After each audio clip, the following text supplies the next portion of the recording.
One nation one election પર મોરબીના Uma township ખાતે ગઈકાલે પ્રબુદ્ધ નાગરિકોનું સંમેલન યોજાયું હતું। આ સંમેલનમાં વન નેશન અને વન ઇલેક્શન શું છે, તેનાથી લોકોને શું ફાયદો થશે, સરકારો અને ચૂંટણી પ્રક્રિયામાં શું ફેરફાર આવશે તે અંગેની લોકોને માહિતી આપવામાં આવી હતી। આ ઉપરાંત શા માટે વન નેશન વન ઇલેક્શન જરૂરી છે તે અંગે પણ લોકોને સમજણ આપવામાં આવી હતી। આ અંગે જાગૃત નાગરિક મહેશભાઈ કસવાલા દ્વારા વન નેશન વન ઇલેક્શન અંગે લોકોને તમામ પ્રકારની માહિતી આપી હતી અને લોકોના પ્રશ્નોના તેઓએ જવાબ આપ્યા હતા।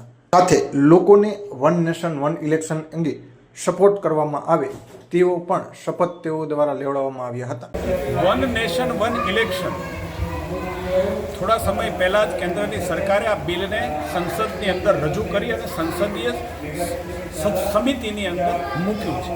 વ્યાપકપણે ચર્ચા થાય અને મેઇન સ્ટેક હોલ્ડર ભારતનો નાગરિક છે એની સાથે એના જનજાગૃતિના કાર્યક્રમો થાય, સાચી માહિતી મળે કે લોકતંત્રને મજબૂત કરવા માટે લાંબા ગાળાના નીતિગત આયોજનો કરવા માટે વન નેશન વન ઇલેક્શન એ ભારતની અંદર અનિવાર્ય છે અને આવનારા સમયની અંદર લોકસભાની અંદર આ બિલ મંજૂર થશે। પરંતુ લોકો સુધી સાચી માહિતી વન નેશન વન ઇલેક્શનના લાંબા ગાળાના ફાયદા અને અત્યારે જે પ્રકારે વારંવાર ચૂંટણીઓ આવવાને કારણે જે પ્રકારે નુકસાન થઈ રહ્યું છે, સમયનું નુકસાન હોય, સંસ્થાગત આપણા સંસાધનોનું નુકસાન હોય, કે ભારતના નાગરિક ઉપર આવતો આર્થિક બોજ હોય, એના માહિતીને અવગત કરાવવા માટે મોરબીમાં માનની કાંતિભાઈ અમૃતિયા ધારાસભ્ય દ્વારા આ પ્રકારનો કાર્યક્રમ રખાયો હતો।